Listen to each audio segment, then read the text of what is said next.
Puis j'avais à cœur vraiment ce passage, Paul prie pour les chrétiens d'Éphèse. Et il prie comme ça dans Éphésiens 3. Et je vous laisse ce passage, j'ai vraiment ce passage à cœur pour nous. Je lui demande qu'il vous accorde, à la mesure de ses glorieuses richesses, d'être fortifié avec puissance par son esprit dans votre être intérieur. Que Christ habite dans votre cœur par la foi, enraciné, solidement fondé dans l'amour. Vous serez ainsi à même de comprendre avec tous ceux qui font partie du peuple saint combien l'amour de Christ est large, long, élevé, profond. Que vous soyez capable de voir toutes les dimensions de son amour. Oui, vous serez à même de connaître cet amour qui surpasse tout ce qu'on peut en connaître, et vous serez ainsi remplis de toute la plénitude de Dieu. Amen. Que le Seigneur vraiment vous comble de toute sa plénitude, et que vous soyez éblouis par son amour. Amen. En commençant ce message, laissez-moi vous poser une question. Avez-vous pris le temps de faire un bilan cette année ? Avez-vous pris le temps d'examiner votre vie ces derniers jours ? Certains, vous vous dites, j'ai pas besoin de faire ça le 1er janvier, je peux le faire toute l'année, c'est vrai. D'autres, vous profitez de l'occasion, j'en fais partie, de faire un bilan, de faire un examen de votre vie en fin d'année, début d'année. Et je crois que c'est quelque chose de bon. Et c'est vrai, vous avez raison, on n'a pas besoin de changer d'année civile pour faire un examen. En fait, c'est une bonne chose à faire tous les jours, l'examen. Mais parfois, ça vaut la peine de faire sur une longue période et dire, mais Seigneur, quel est mon chemin ? Quelle est la voie que je suis en train de prendre en ce moment ? Le Proverbe 4, verset 26 dit ceci, « Considère le chemin par où tu passes et que toutes tes voies soient bien réglées. » Et ce matin, moi, je vous encourage, si vous n'avez pas encore eu le temps de faire l'examen de votre vie, de toutes les parties de votre vie. Et j'aimerais vous lancer dans cet exercice avec un petit exercice spécifiquement peut-être sur la partie de votre vie spirituelle ou la partie de votre vie qui est peut-être la plus importante selon Nicky Gamble, qui est le fondateur d'Alpha. Il dit la prière est l'activité la plus importante de notre vie. Elle nous apporte sa paix, elle rafraîchit notre âme, elle satisfait notre faim spirituelle et nous assure son pardon. La prière ne fait pas que nous changer nous, elle change des situations. Et j'aimerais vous proposer de réfléchir ensemble, de faire un bref bilan, commencer un bilan de notre vie de prière en commençant cette année. En commençant ce premier dimanche de l'année 2026. Quelques images, parce que je sais que plusieurs sont plus images que textes ou paroles.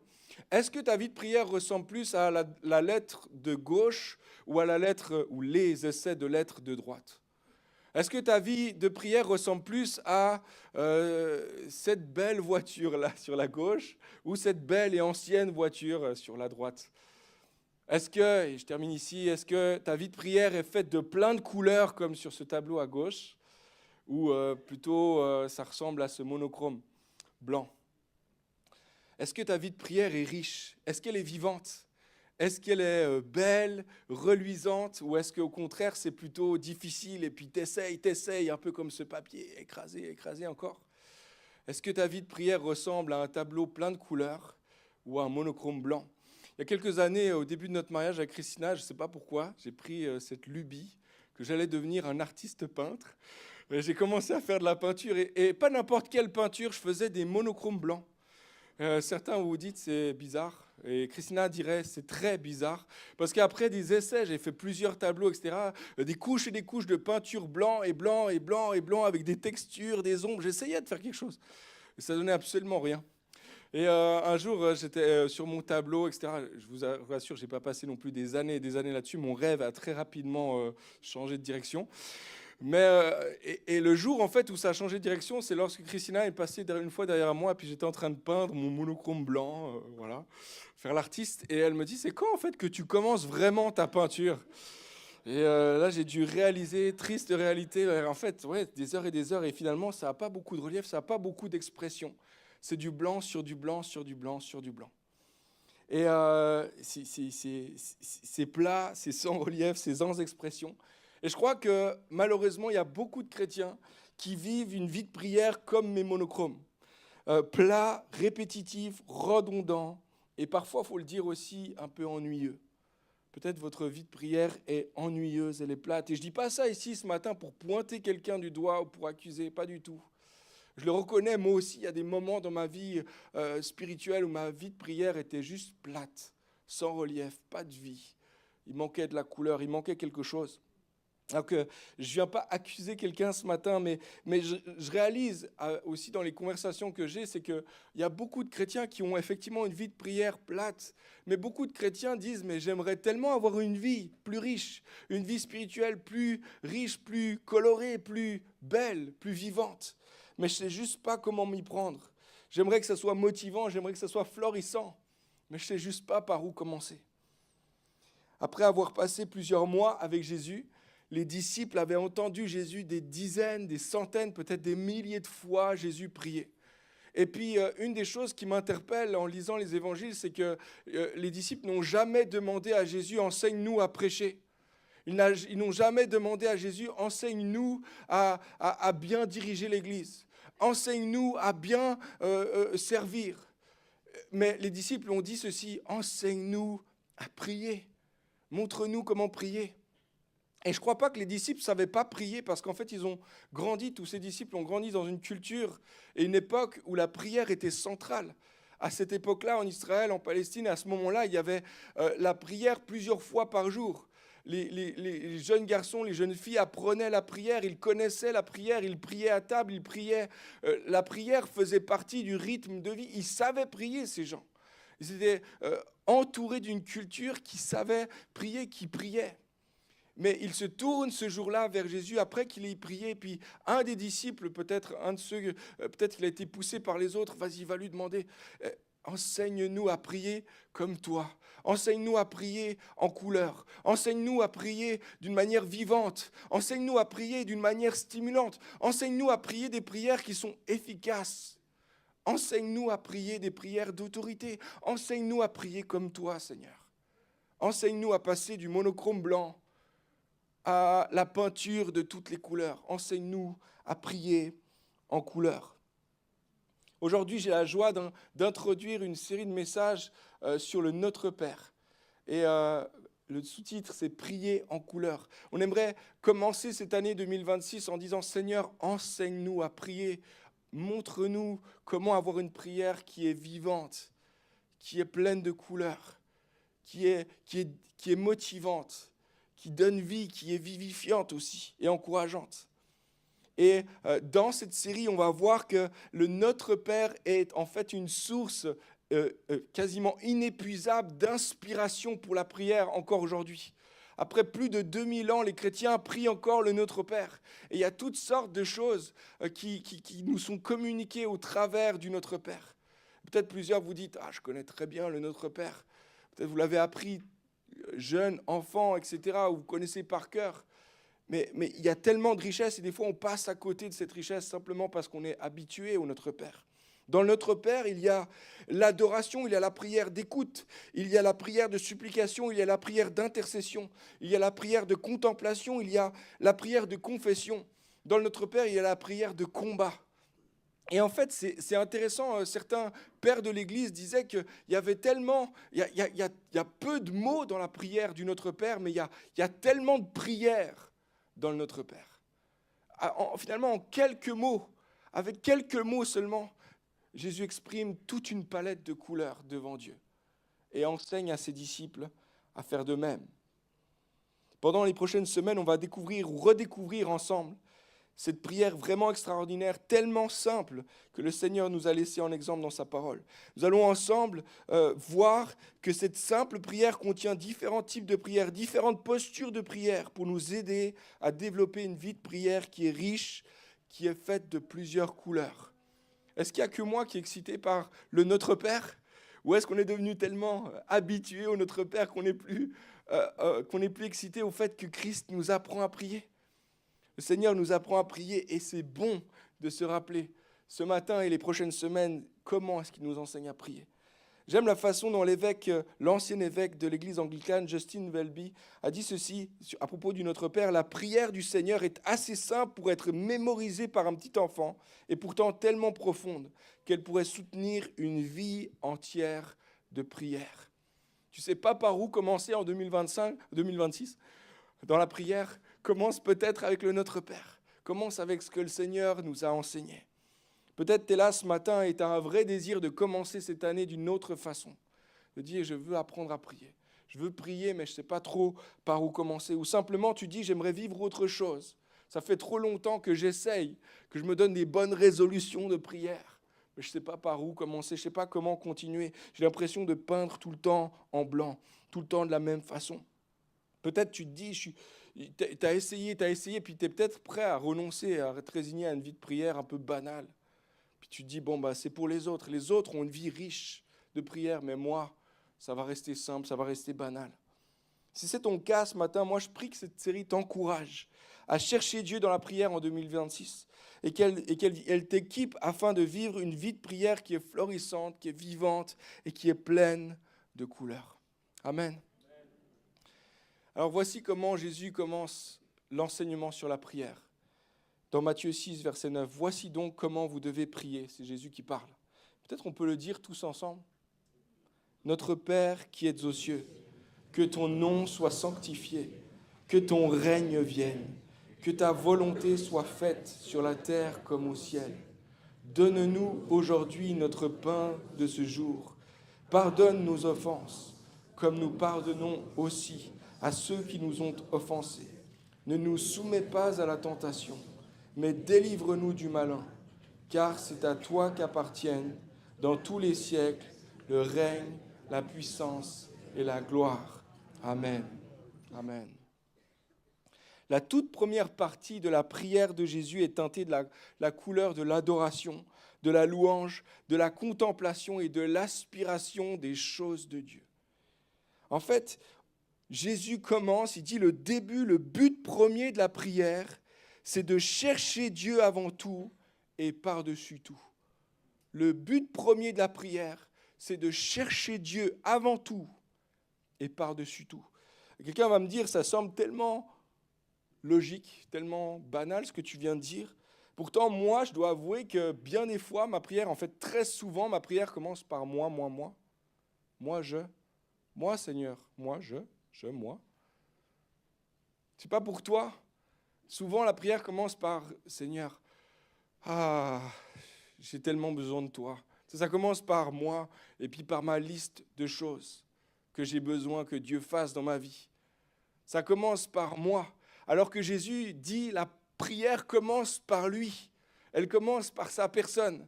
Elle commence par qui il est lui.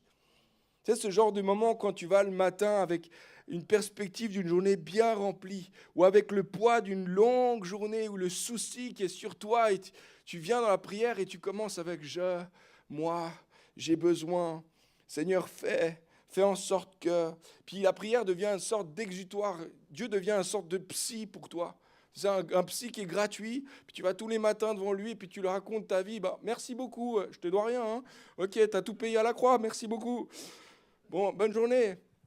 Puis tu n'as pas pris le temps même de voir qui il est, de voir qu'il est là, et de goûter à qui il est dans son essence, dans sa personne.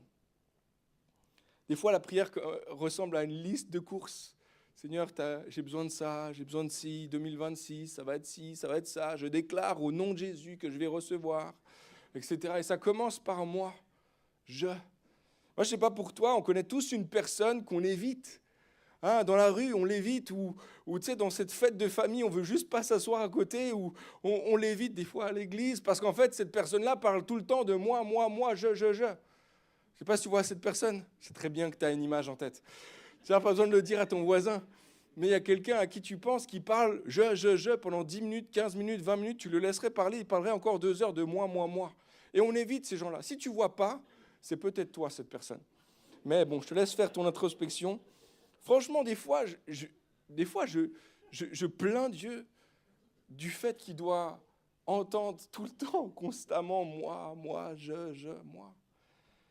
Pourquoi on ne parlerait pas un tout petit peu de qui lui, il est? Et Jésus nous enseigne ça, il dit, commencez la prière de cette façon, notre Père qui es aux cieux, que ton nom soit sanctifié, que ton règne vienne, que ta volonté soit faite sur la terre comme au ciel. Moi, je crois qu'on ne fait pas exprès de commencer nos prières par nous. Et je crois que nos prières, souvent, sont le fruit d'un mélange entre notre état d'âme, notre humeur du jour, ou notre humour aussi, ou les circonstances en fait dans lesquelles on est des fois difficiles, les circonstances qui nous entourent. Et souvent, nos prières ont pour point de départ, moi, tu vois, je me sens comme ça, j'ai besoin de ça, s'il te plaît, interviens, permets que, etc. Puis dans la prière, il y a aussi de la place pour ça. Je ne suis pas en train de dire que la prière, c'est pas ça, mais c'est pas seulement ça. Puis je crois que nous, en tant que chrétiens au XXIe siècle, surtout dans une culture qui est extrêmement auto-orientée ou orientée sur soi ou sur je me moi, on a besoin de se décentrer de moi, pour se tourner vers qui lui, il est. La prière devrait avoir pour point de départ la réalisation et la révélation de qui Dieu est. Dans le Notre Père, avant de dire nos besoins à Dieu, Jésus nous enseigne à dire qui est Dieu. Puis la raison de cet ordre spécifique, c'est que l'essence de la prière, c'est de se recentrer sur ce dont toi et moi, nous avons réellement besoin, sur Dieu. C'est Dieu dont on a vraiment besoin. Ce n'est pas la réponse à nos prières dont nous avons réellement besoin. C'est de Dieu lui-même. Nous n'avons pas besoin de la bénédiction de la main de Dieu. Nous avons besoin de Dieu lui-même. Tu vois, en 2026, tu n'as pas besoin seulement de la provision de Dieu. Tu as besoin de la présence de Dieu avant tout. En 2026, au-delà des interventions de Dieu, tu as besoin des révélations de qui Dieu est. En 2026, au-delà de ce que Dieu peut faire pour toi, ce dont tu as vraiment besoin, ce dont j'ai vraiment besoin, c'est de réaliser qui Dieu est réellement. Un des grands thèmes de l'enseignement de saint Augustin, c'est que nos cœurs ont des désirs qui sont désordonnés. Que, en fait, le péché a désordonné nos désirs. Ils sont orientés de la mauvaise façon, vers les mauvaises choses.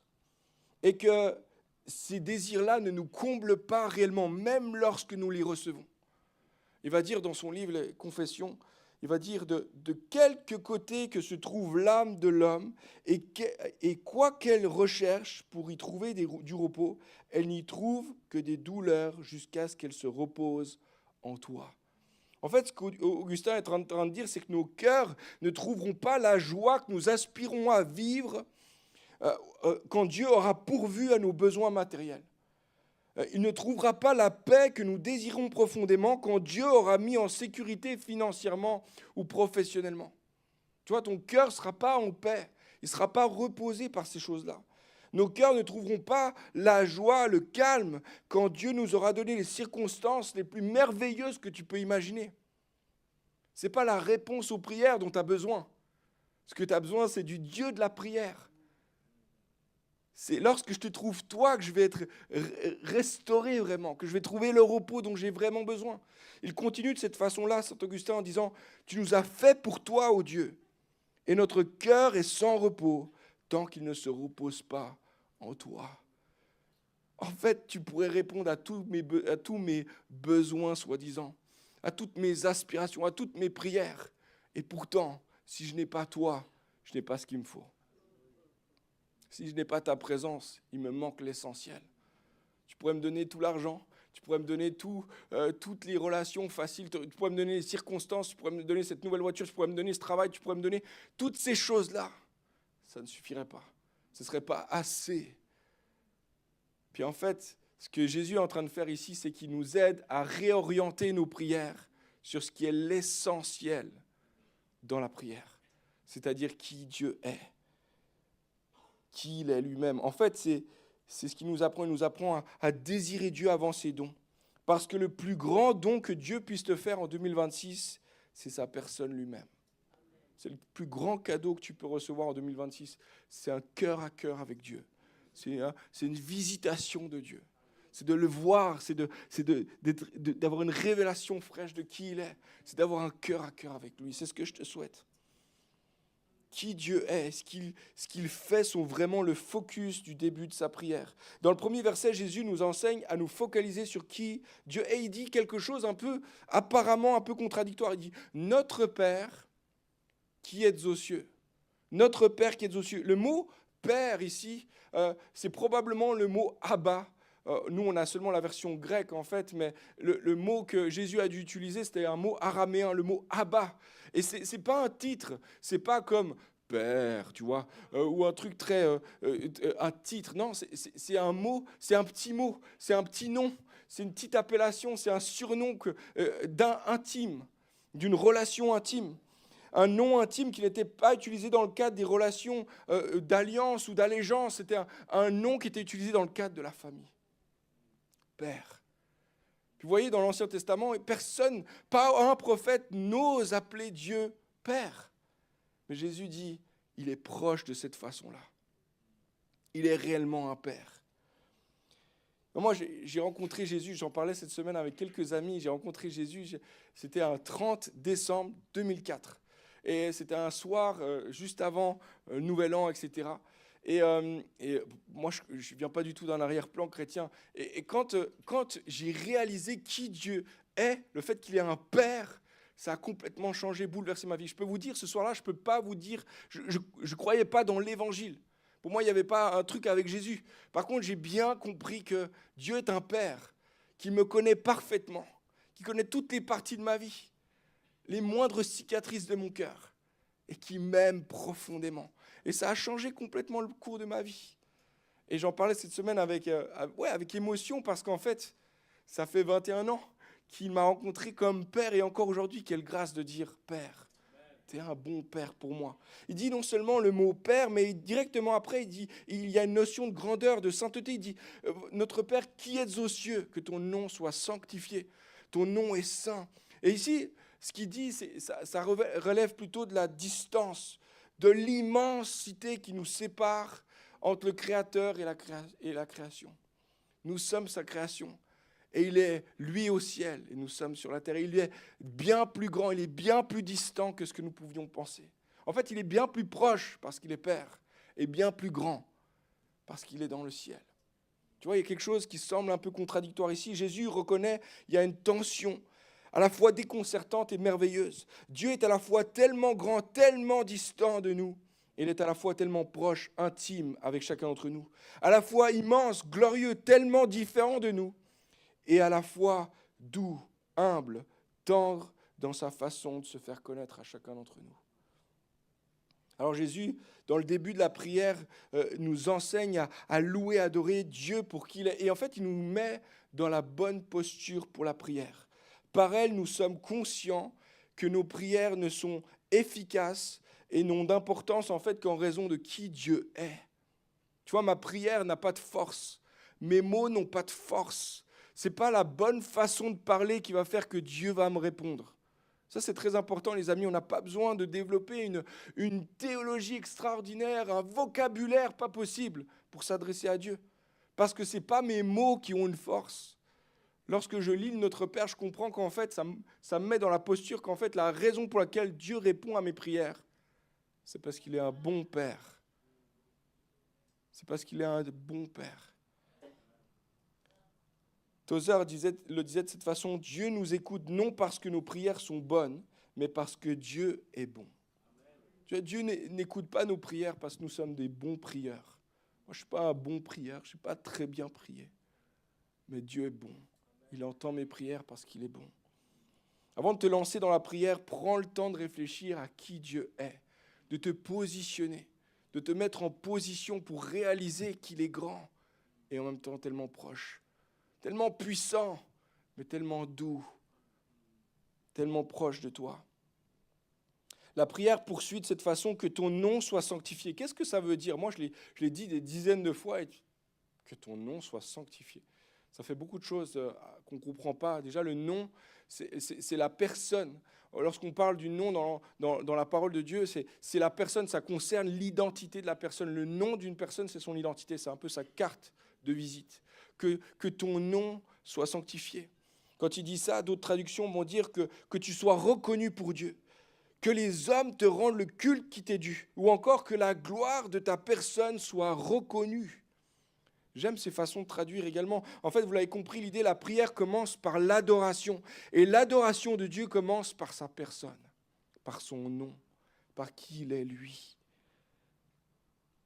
par les traits de son caractère glorieux, saint, doux, humble, fidèle et bon, puissant et sage. Tu vois, si tu veux mettre d'autres teintes de couleurs dans ta vie de prière en 2026, détourne-toi des prières qui commencent par moi, moi, moi. Puis commence tes prières par lui, par qui il est, lui. Commence à dire qui il est. Tu es grand, tu es immense, tu es merveilleux, tu es glorieux. Tu es resplendissant, Seigneur, tu es bon, tu es fidèle, tu es merveilleux. Seigneur, je suis tellement reconnaissant pour qui tu es. Seigneur, je n'ai pas besoin de plus de choses de ta main, j'ai besoin de toi. C'est toi dont j'ai besoin. Révèle-toi encore à moi, parle-moi, parce que lorsque je te vois, alors je trouve la paix dont j'ai vraiment besoin. Tu peux commencer tes prières d'une autre façon en 2026 si tu mets une nouvelle teinte, justement, une teinte d'adoration, de louange. Tout peut changer, ça peut changer radicalement ta façon de prier. Parce que tu vas commencer à mettre devant tes yeux, c'est pas que Dieu, lui, il a besoin de savoir qui il est. Lui, il sait très bien qui il est. En fait, dans la Trinité, depuis toujours et pour toujours, les trois se redisent sans cesse qui il est.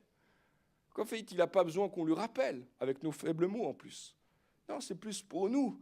Nous, on a besoin d'être repositionnés face à qui il est, lui. Jésus poursuit que ton règne vienne, que ta volonté soit faite sur la terre comme au ciel. Après nous focaliser sur qui Dieu est, Jésus maintenant tourne nos regards sur ce que Dieu fait, sur son règne, sur sa façon de régner, sa façon de conduire le monde et l'histoire, sur les bons plans, les bonnes réalisations de ses intentions généreuses pour nous, pour la création, pour la terre, pour son Église, pour chacun d'entre nous. Quand nous prions ce genre de prière, nous reconnaissons que Dieu fait découler de sa personne, de tout ce qu'il fait, ça découle de qui il est. Et parce que Dieu est bon, alors toutes les choses qu'il a pour moi sont bonnes, même lorsque moi je ne les comprends pas, même lorsque ça dépasse ce que j'avais imaginé, même lorsque ce n'est pas selon le plan que moi j'avais tracé pour 2026.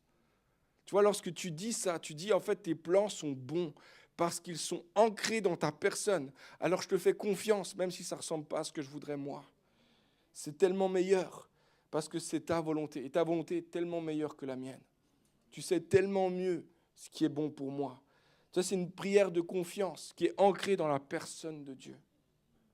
La prière du Notre Père commence avec la louange et l'adoration. Mais moi, je ne crois pas que, que ça commence, disons, ça commence par la louange devant Dieu parce que Dieu, lui, en a besoin. En fait, ce n'est pas comme si on devait louer et adorer Dieu pour nous positionner et surtout pour avoir plus d'accès, pour ensuite poser nos petites requêtes. Bon, t'es bon Seigneur, t'es merveilleux. Tiens, je te glisse ma liste. En même temps, tu sais, comme un ado ou un jeune adulte, moi je me rappelle quand je demandais les clés à mon père pour la voiture, tu sais, papa, chéri, d'amour que j'aime de tout mon cœur, les louanges, tout. Est-ce que tu pourrais me prêter les clés de la voiture, s'il te plaît? Dieu n'a pas besoin de ça. Dieu n'a pas besoin de ça.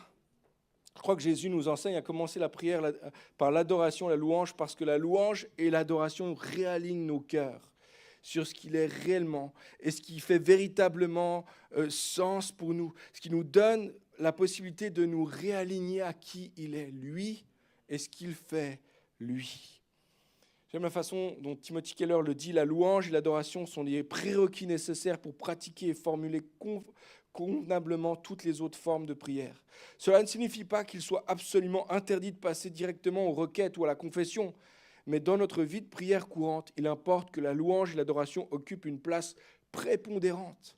La louange et l'adoration sont les prières par excellence, celles qui motivent, celles qui dynamisent, celles qui donnent du corps à toutes les autres prières. Quand tu pries en adorant, en louant Dieu pour qui il est, toutes les autres prières vont être teintées d'une certaine manière. Toutes vont être orientées d'une autre façon. Tout va changer. Tu vois, pour beaucoup d'entre nous, formuler les résolutions, on a beaucoup d'entre nous formulé des résolutions et des intentions pour 2026.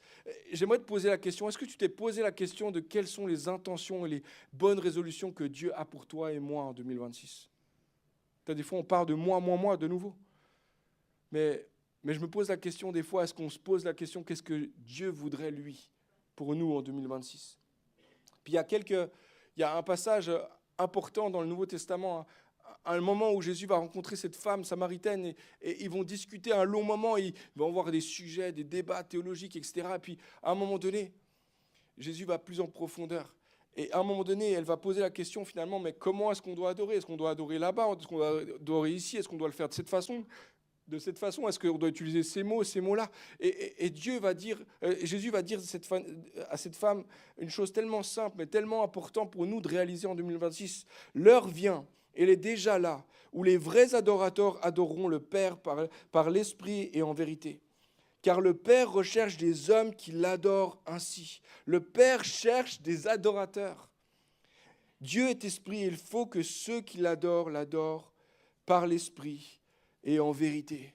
Dieu veut que toi et moi, nous soyons des adorateurs.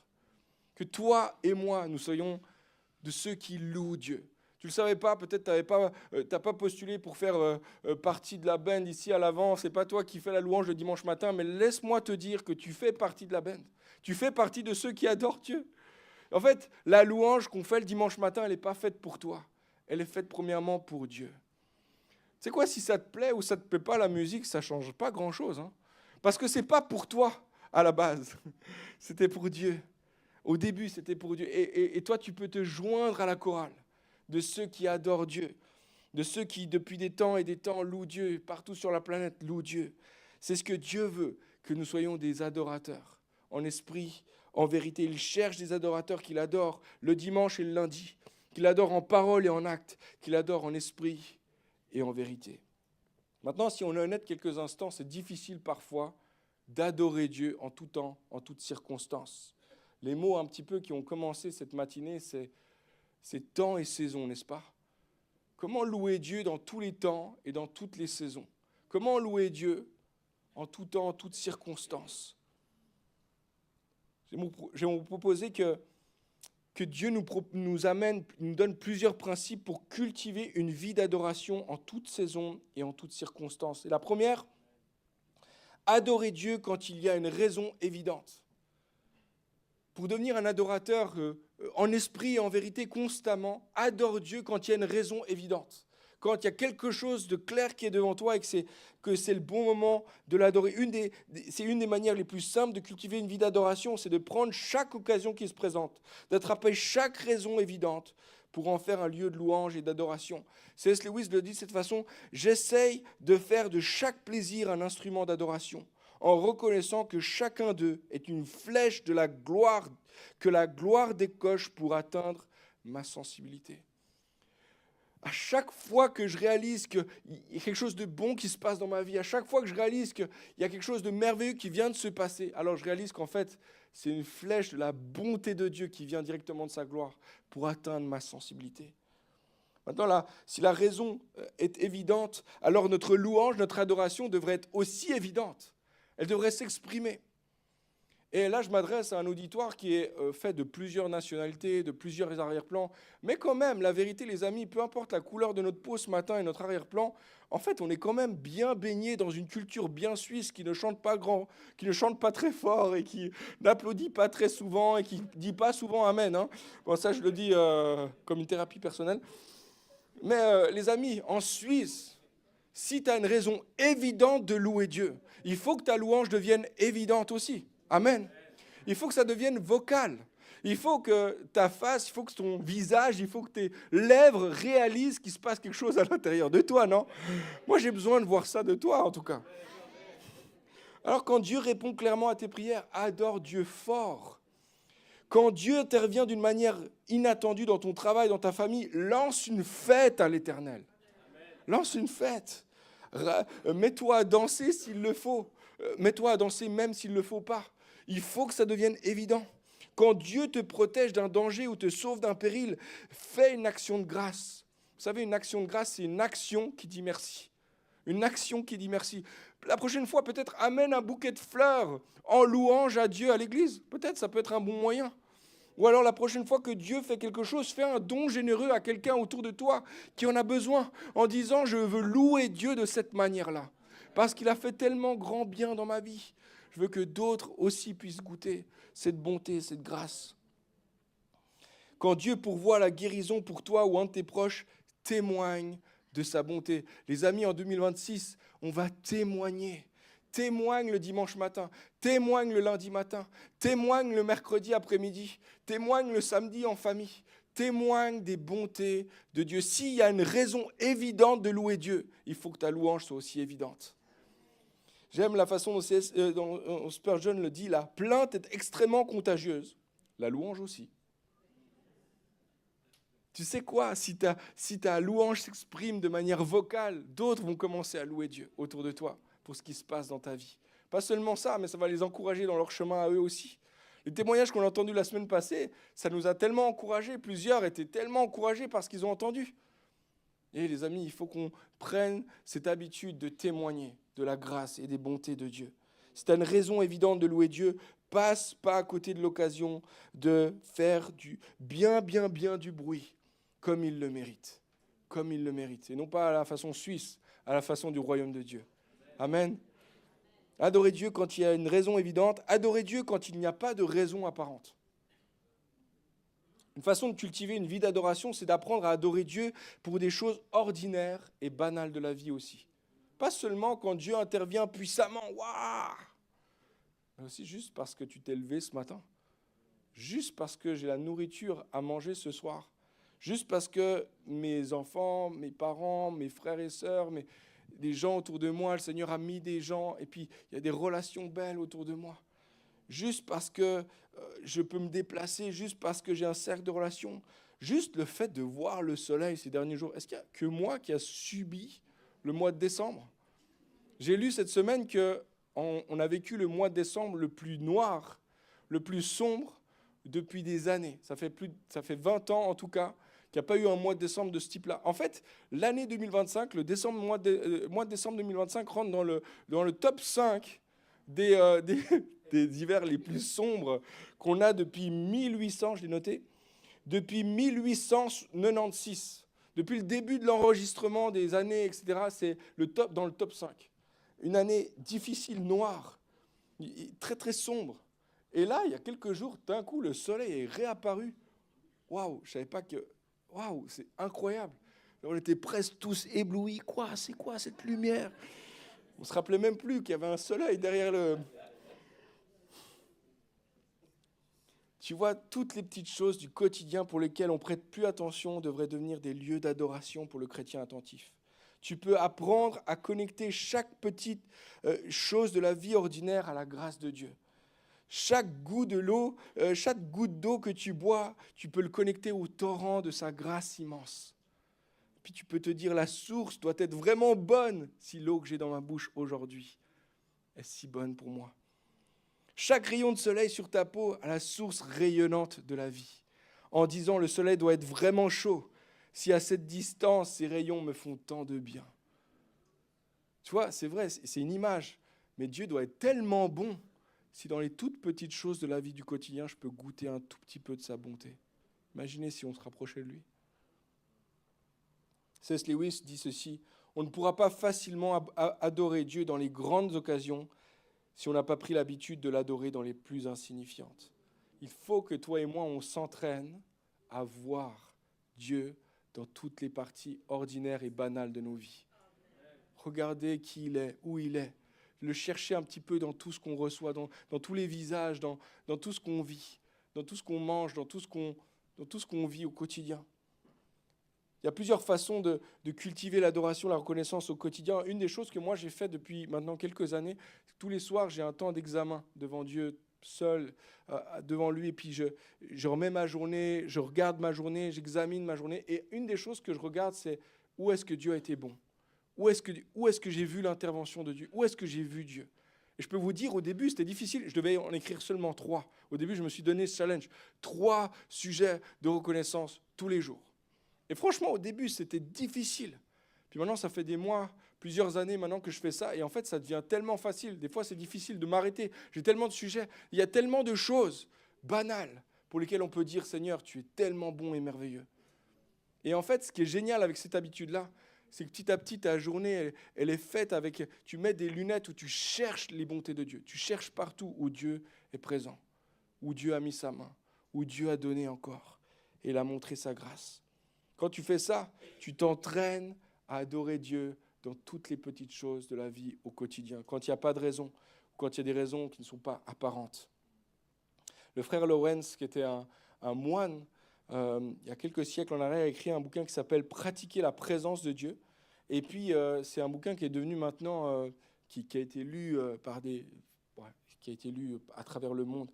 Et puis, c'est devenu un classique. Et dans ce bouquin, en fait, il parle de son expérience à lui en tant que moine. Son travail à lui, c'était de faire la plonge. Et donc, il passait quasiment ses journées à la cuisine à éplucher les patates et à faire la plonge. Et il dit, en fait, qu'il a appris dans la cuisine, en faisant la cuisine, à goûter la présence de Dieu, bien plus parfois qu'au moment où il est devant la Sainte Seine, devant l'autel, qui réalise en fait la présence de Dieu dans les moindres choses ordinaires de la vie. Moi, je sais pas pour toi, moi j'aimerais apprendre à vivre comme ça, à voir Dieu un petit peu partout, même lorsque le lave-vaisselle tombe en panne. Adorer Dieu quand on a une raison évidente, quand il n'y a pas de raison apparente, et je termine avec ceci, adorer Dieu quand cela va contre ma raison, quand c'est contre ma raison. Ça, c'est plus difficile que cultiver la louange dans la vie banale et ordinaire. C'est d'apprendre à adorer Dieu quand ça ne fait pas de sens, quand il n'y a aucune raison d'adorer Dieu, quand je ne vois pas pourquoi là je devrais dire merci Seigneur. Il n'y a aucune raison, c'est dur, c'est juste dur. Et je ne vois pas pourquoi je devrais encore apporter ma louange à Dieu. À ce moment-là, ta raison te dit d'arrêter, ton cœur te dit de te taire, ta logique te dit et te murmure, attends d'aller mieux pour adorer Dieu. Je ne sais pas si tu as déjà pensé à ça, moi ça m'est arrivé des centaines de fois de venir le dimanche matin ou de venir dans la présence de Dieu et en fait de me sentir juste super sec. Bon, je vais les laisser chanter eux, puis quand ça va passer, quand moi j'irai mieux, je le louerai aussi. Il y en a en ce moment où vous vivez exactement ce que je suis en train de décrire. Vous vivez une période très difficile, une situation de santé peut-être difficile, santé physique, santé mentale difficile, un deuil, une séparation, une situation familiale compliquée, une période de chômage prolongée. Certains, vous vivez vraiment un drame et peut-être j'ai même pas mis les mots sur ce que vous êtes en train de vivre parce que c'est juste trop difficile. Si vous êtes là ce matin et vous vous demandez même pourquoi vous êtes venu et puis vous avez commencé à chanter, mais en fait ça sonne faux, alors je m'arrête de chanter, je vais les laisser chanter eux. Je sais pas comment faire, mais je traverse cette période-là et j'aimerais tellement que ça soit différent. Puis ce matin, tu entends ce message sur la louange, l'adoration, et ça semble à quelque chose de complètement illogique. Tu te dis, mais c'est pas pour moi ça. En tout cas, c'est pas pour cette saison-là. Moi, je le comprends tellement. Je l'ai dit, ça m'est arrivé des centaines de fois d'être dans cet état-là. Puis, dans ces moments-là, on doit réaliser, les amis, qu'adorer Dieu, c'est pas faire comme si tout allait bien. Vous voyez, des fois, on se trompe. Hein. Nous, les chrétiens, on s'imagine qu'adorer Dieu, c'est faire semblant que tout va bien. On vient le dimanche matin, comment ça va? Alléluia, gloire à Dieu, tout va bien. Par sa grâce, hein, ça c'est la bonne phrase. Par sa grâce, ça va aller. C'est le futur. Tu sais, adorer Dieu, c'est pas nier la vérité de ce que tu es en train de traverser. Adorer Dieu, ça n'a rien à voir non plus avec les chants qui sortent de ta bouche. Oui, c'est important. Mais ce n'est pas ça, adorer Dieu. Adorer Dieu, c'est posture devant Dieu. C'est une posture de « je dépends de toi ». C'est une posture de « je m'accroche à toi ». C'est une posture de « je vais regarder à toi plutôt qu'à mes circonstances ». Je me tourne vers toi, c'est difficile dans ma vie, dans mes circonstances, là, maintenant. Mais mes yeux sont sur toi, Seigneur. Il faut reconnaître, ça coûte des fois de louer Dieu. Mais la Bible est remplie d'hommes, de femmes qui ont adoré Dieu dans des situations tellement difficiles. On peut penser à Job qui a perdu tout ce qu'il avait, tout ce qu'il aimait. En quelques jours, quelques instants, il a tout perdu. On peut penser à David qui était poursuivi par Saül, et qui encore et encore dit à Dieu, c'est dur, mais je te louerai encore. Mon âme est abattue, mais lève-toi pour adorer Dieu. On pense à Ézéchias qui a été entouré de ses ennemis et qui a envoyé ses équipes de louanges en premier sur le front. On peut penser à Paul et Silas qui était enfermé dans la prison et qui adorait Dieu au milieu de la nuit. Daniel qui était menacé par la mort, par un décret du roi, et qui continue de prier, qui continue d'adorer Dieu. Qu'est-ce qui pousse ces hommes et ces femmes à adorer ? Qu'est-ce qui pousse ces hommes et ces femmes dans ces circonstances difficiles à se tourner vers Dieu ? Ces hommes, ces femmes savaient que la véritable louange, la véritable adoration ne sont pas basées premièrement sur nos circonstances, mais sur qui Dieu est. Je détourne mes regards. C'est exactement ce que Jésus nous enseigne. Notre Père qui es aux cieux, que ton nom soit sanctifié. Je ne suis pas en train de premièrement parler de mon pain. Je ne suis pas en train de premièrement parler de l'ennemi, du malin. Je suis d'abord en train de parler de sa grâce, de sa bonté, de sa grandeur, de sa proximité, de sa puissance. Puis alors que je réalise ça, je réalise qui il est. Mes yeux sont différents sur mes circonstances. Les choses ne sont pas changées. Rien autour de moi a changé. Mais mon cœur a changé. Mes yeux sont détournés. Et maintenant, je regarde à qui lui, il est. Et ce que lui, il est capable de faire. Ça ne veut pas dire qu'à chaque fois qu'on loue, Dieu va intervenir. Ça ne veut pas dire qu'à chaque fois qu'on loue, Dieu va guérir. Je ne suis pas en train de dire, il y a une formule secrète que si tu loues, si tu viens 10 fois dans l'année louer Dieu, si tu fais 5 fois le... Non. Je suis juste en train de te dire que dans ces moments difficiles, quand il n'y a aucune raison de louer Dieu, même que ça va contre ta raison, tu peux te tourner vers ton bon Père céleste et lui dire, en fait, ta volonté est bonne pour moi. C'est dur ce que je traverse. C'est dur ce que je vis, Seigneur. Mais mes yeux sont sur toi. Mes yeux ne sont pas sur mes circonstances. Mes yeux sont sur toi. Et je te louerai encore. Quand tu n'as aucune raison de le louer, quand ça semble même contre ta raison, rappelle-toi de qui Dieu est. C'est pour ça que la parole de Dieu est si importante, les amis. Il faut que tu pries avec la Bible ouverte. Parce que lorsque tu lis qui il est, ça te donne du fuel pour la prière. Tu peux te tourner vers lui et dire, j'ai lu ça. C'est qui tu es, Seigneur. J'ai vu que tu as fait. C'est ce que tu fais, Seigneur.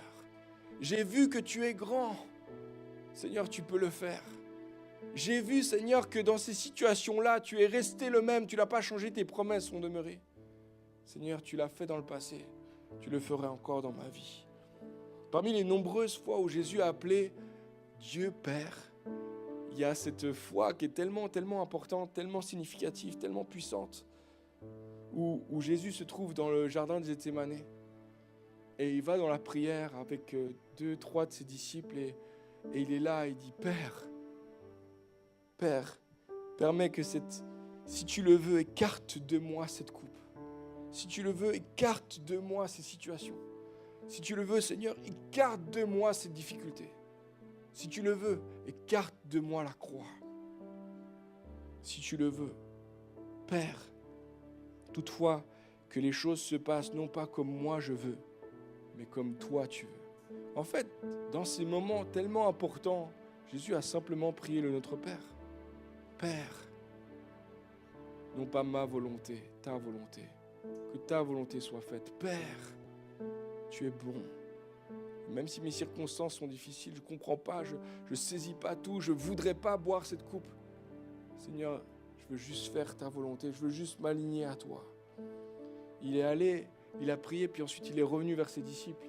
Puis ensuite il est retourné une deuxième fois, puis il dit ceci, « Ô Père, s'il n'est pas possible que cette coupe me soit épargnée, s'il faut que je la boive, que ta volonté soit faite. » Ensuite il est parti, il est revenu vers ses disciples, il est reparti pour la prière et il a prié une troisième fois.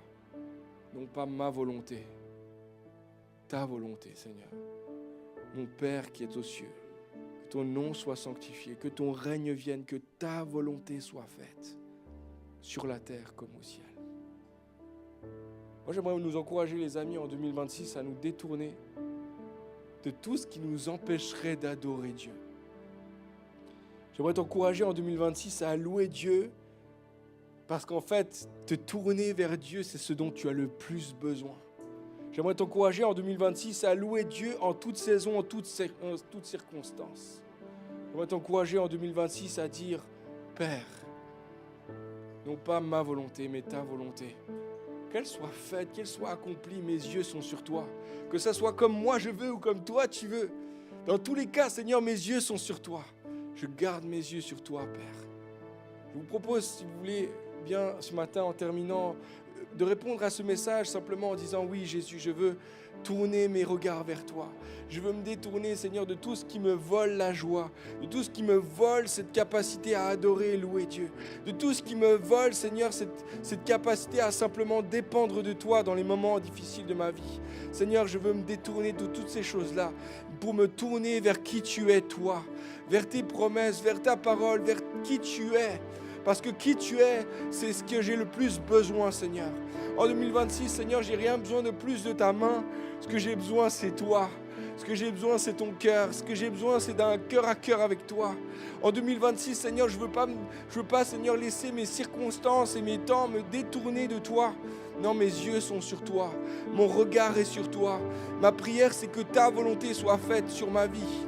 Sur ma vie à moi comme sur la vie de mes frères et sœurs, comme elle est accomplie dans le ciel, sur la terre, Seigneur, qu'elle s'accomplisse. Seigneur, non pas ma volonté, ta volonté, non pas mon règne, ton règne à toi, Seigneur, non pas ce que je désire moi, ce que tu désires toi, Seigneur, parce que c'est bon pour moi, c'est bon pour ma vie, c'est bon pour les gens qui sont autour de moi aussi. Je sais, Seigneur, que ta volonté est bonne en tout temps, en toutes circonstances. Alors en 2026, Seigneur, je veux te louer, je veux t'adorer. Que toute la gloire te revienne, Seigneur. Est-ce qu'on peut acclamer le Seigneur ce matin en terminant ?